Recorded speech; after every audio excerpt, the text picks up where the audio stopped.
Kami persilakan berikutnya Pak Tarjuni ya. Pak Tarjuni untuk boleh berdiri dan nanti akan dijawab oleh Kiai Haji Sumarno Syafi'i. Silakan.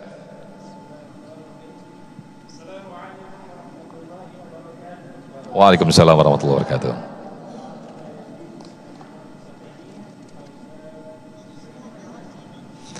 Mic-nya, mohon maaf, boleh ditukar tadi Ibu? Tes. Oke. Oke, sudah nyala lagi. Baik, langsung kepada pertanyaan Pak Kiai.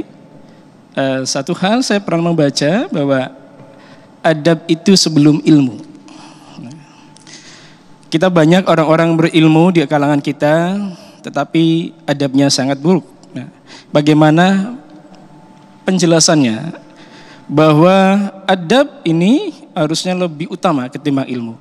Yang keduanya, kalau kita baca di dalam Quran surat 49 Al-Hujurat ayat 13, inna akramakum indallahi atqakum. Tadi yang disampaikan Pak Kiai, innama buistu liutamima makarimal akhlak. Ada dua komponen yang sama, yaitu sama-sama orang yang mulia. Satu mulia dengan ketakwaannya, satu mulia dengan akhlaknya. Bagaimana korelasi antara takwa dan akhlak?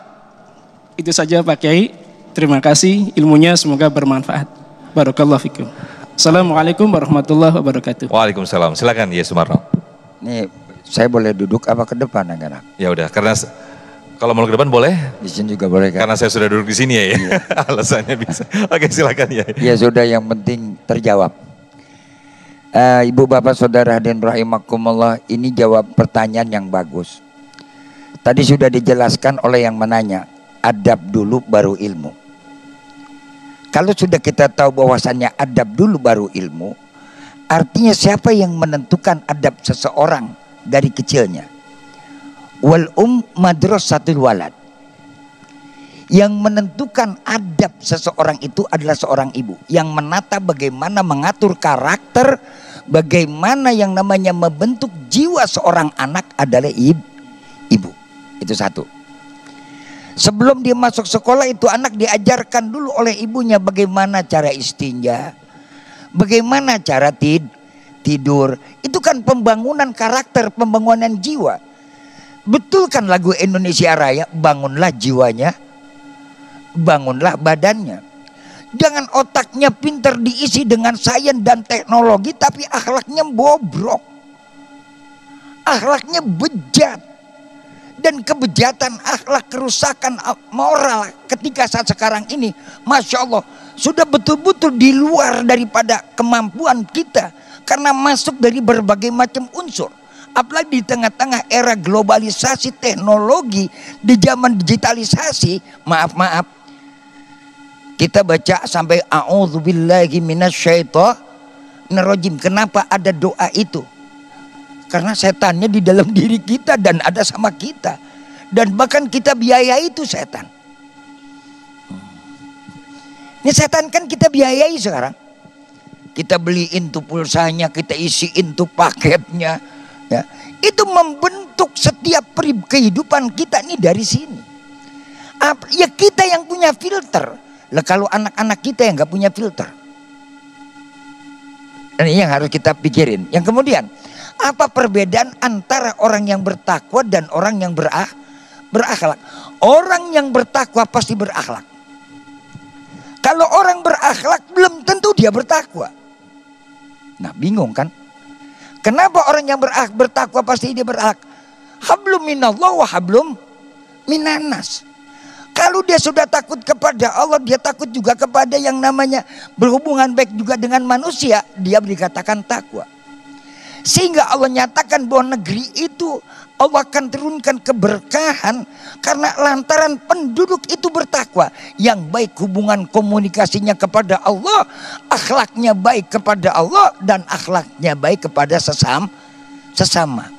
Coba baca surat Ad-Duha. Wa ammasaila fala tanhar wa amma bi ni'mati rabbika fahadis. Ayat ini singkat tapi singgung bangetnya luar biasa. Yang pertama, kepada orang rendahan fala tanhar, jangan kau hardik. Jangan mudah merendahkan, memandang status sosial ekonomi seseorang. Kebanyakan di tengah masyarakat kita orang ngelihat cuman casing doang. Dandannya cakep. Apalagi pakai perhiasannya banyak yang model ibu-ibu. Wah itu gelang sampai siapa? Selengan.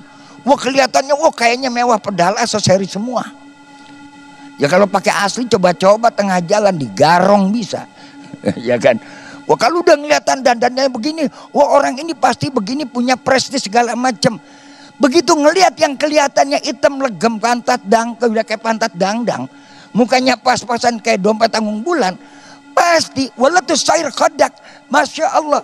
Kita kadang-kadang mandangnya juga miris ngelihatnya juga sinis. Siapa itu? Bukan begitu ya?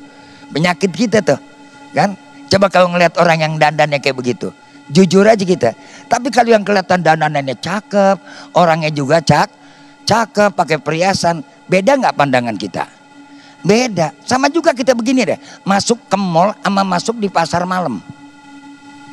Di mall dagang baju, di pasar malam juga dagang. Apa yang membedakan? Tempatnya doang. Padahal bajunya sama-sama juga dari Tanah Abang. Ya kan begitu, ya. Cuma karena di pasarnya tempatnya begini. Jadi yang membedakan tempat orang tuh kadang-kadang dibedakan oleh apa? Keadaan. Maka jangan kita terpesona dan jangan kita terkecoh dengan keadaan.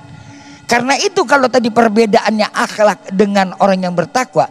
Kenapa orang yang berakhlak belum tentu bisa bertakwa? Ada orang yang berperilaku baik tapi nggak beriman kepada Allah. Banyak. Bagaimana kalau mereka berlaku baik tapi nggak beriman kepada Allah?